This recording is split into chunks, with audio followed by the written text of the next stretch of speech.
Hello, my name's Polli. I'm a partner and head of the family team at Pinney Talfourd Solicitors. I'm joined this morning by my colleague Remyhs Baker, who practices out of our Brentwood office. Remyhs, can you tell me your role within our family team, please? Yeah, so I'm an associate solicitor in the family team based in Brentwood, as Catherine said. I've been qualified for 7 years and I work in all areas of family law, including divorce, financial remedy, with a specialism in working on children cases and modern family work in the team. Just tell me quickly, what is modern family work? So modern family work includes fertility, surrogacy and adoption cases where we assist families in being created. Thank you. Today we're going to talk about children and applications that you make around children. If a parent comes to you and asks for advice in relation to their children, what sort of issues do you deal with? So there's wide-ranging issues that parents come to us about. I think the main one is about what time their children will spend with themselves and the other parent. Absolutely.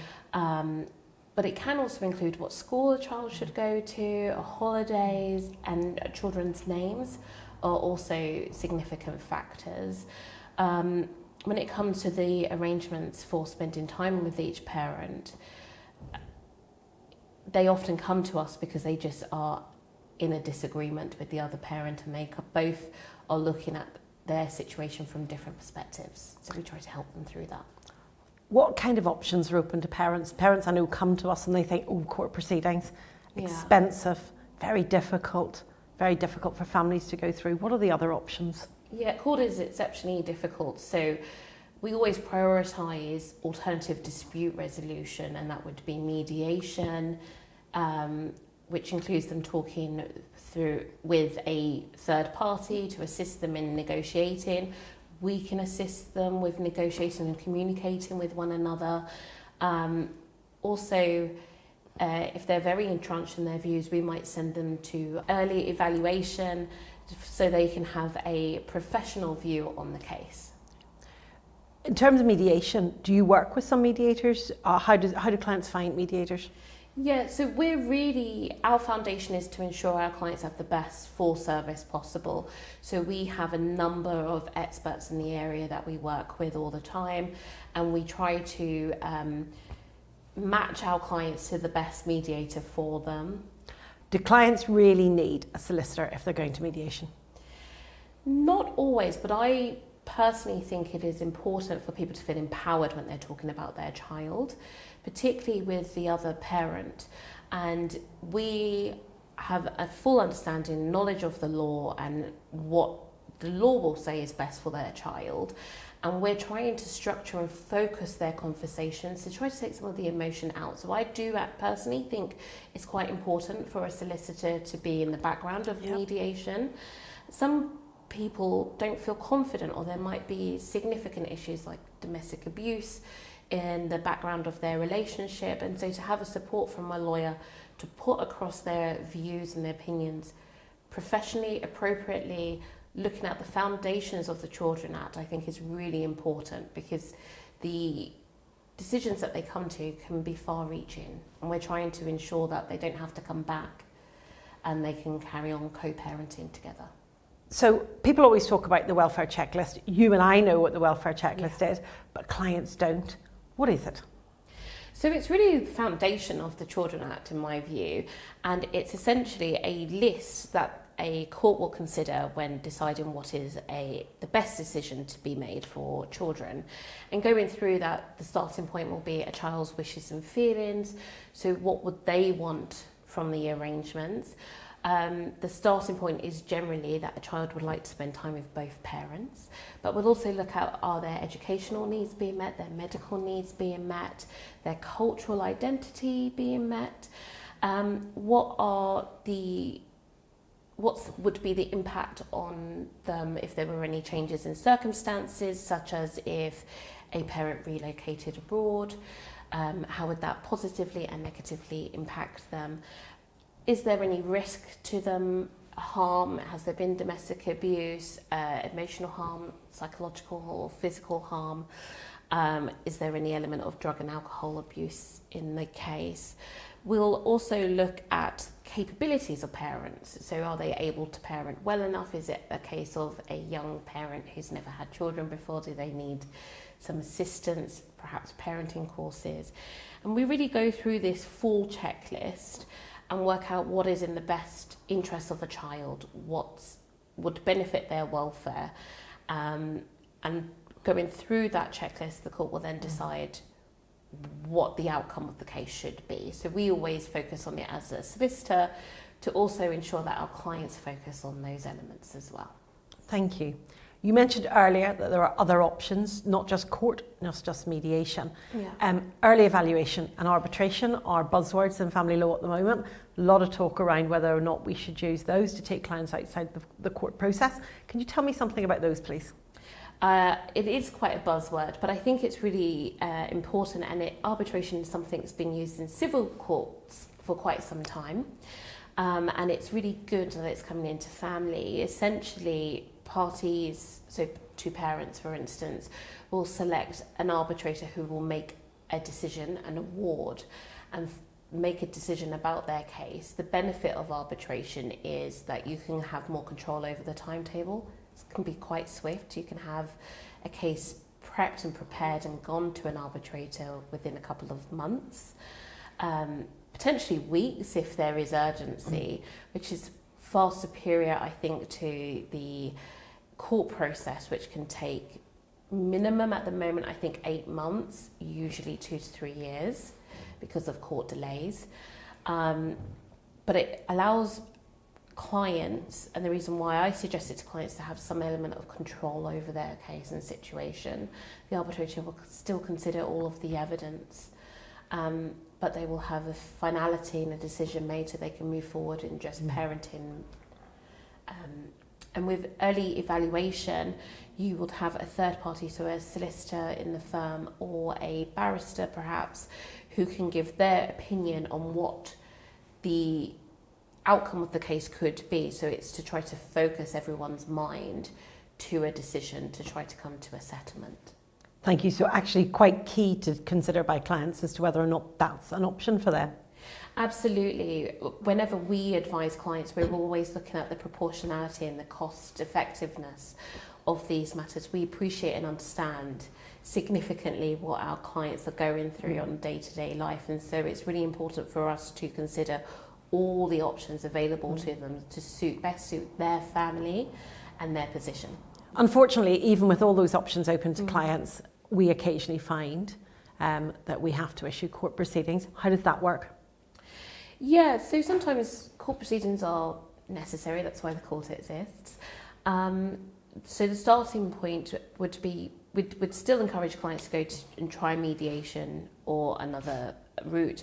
If that falls through, then we would prepare an application. There's a particular form that has to be completed, which is a C100 form. And if there are elements of harm, would attach a supplementary form. Clients who are worried about confidentiality, we have ways around that. So we would complete documents on their behalf and send to the court, trying to keep addresses confidential if need be.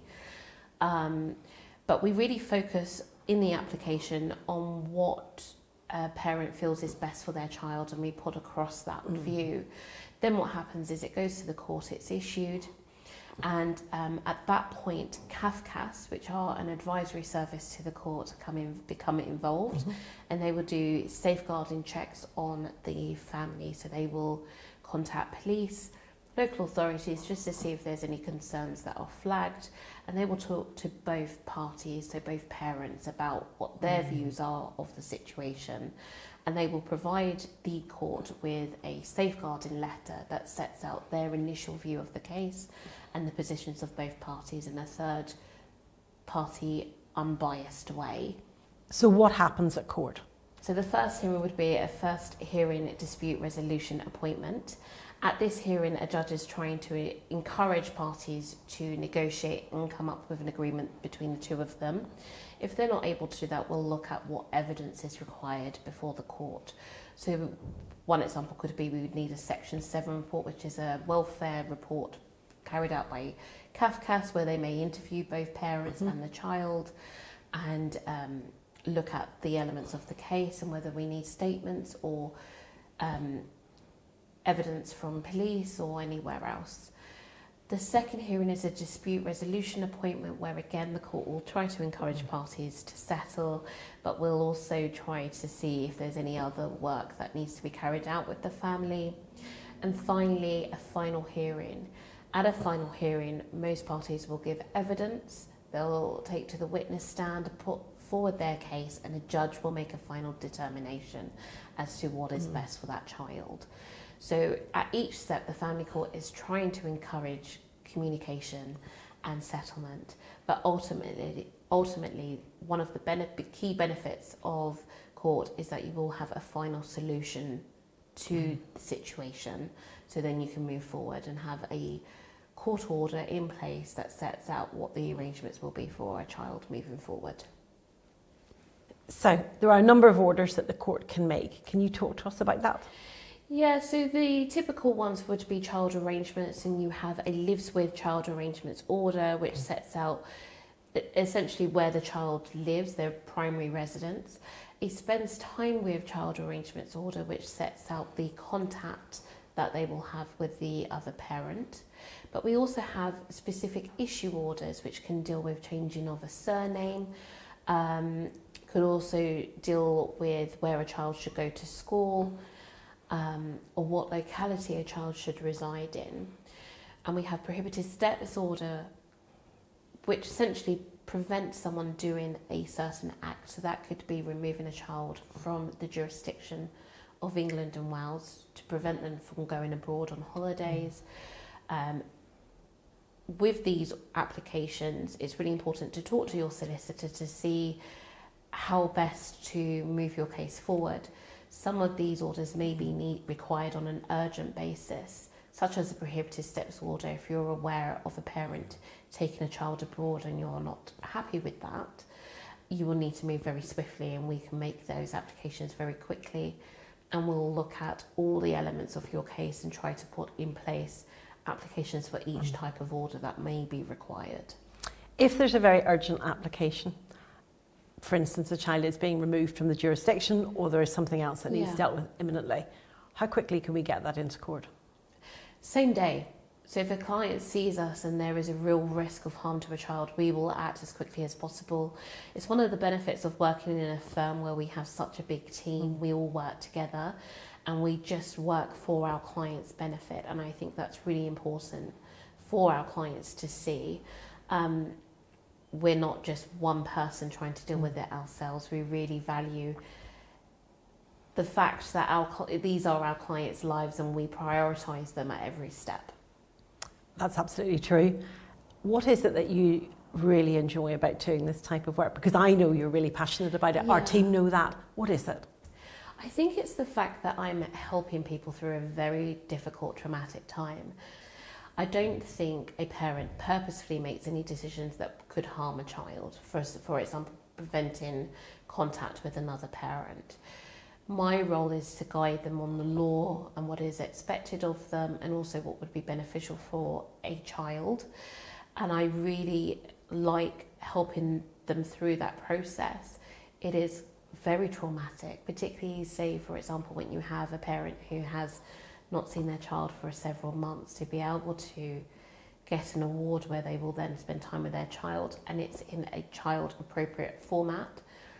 It's just a joy to do. It's really beneficial for me as well. Thank you.